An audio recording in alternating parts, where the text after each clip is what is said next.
ಓಂ ಗಂಗಣಪತಯೇ ನಮಃ. ಶ್ರೀ ಗುರುಭ್ಯೋ ನಮಃ. ಹರಿ ಓಂ. ನಮಸ್ಕಾರ. ಓಂ ಊರ್ಧ್ವಕೇಶಾಯ ನಮಃ. ಭಗವಂತ ಭಕ್ತವತ್ಸಲನಾಗಿದ್ದಾನೆ.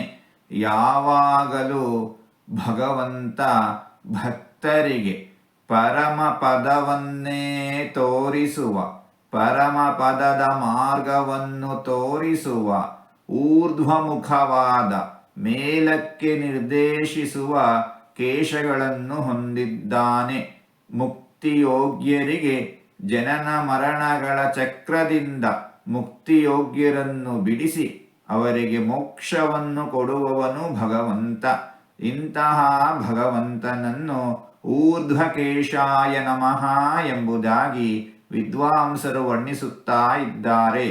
ಹೀಗೆ 4 ತೊದಲು ಮಾತುಗಳನ್ನು ಆಡಿದ್ದೇನೆ.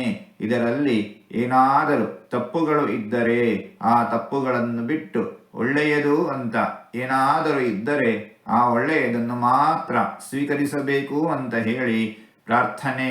ಈ ನುಡಿಗಳನ್ನೆಲ್ಲ ಆಡಿಸಿದ ಭಗವಂತನಿಗೇ ಸರ್ವವೂ ಸಮರ್ಪಿತ.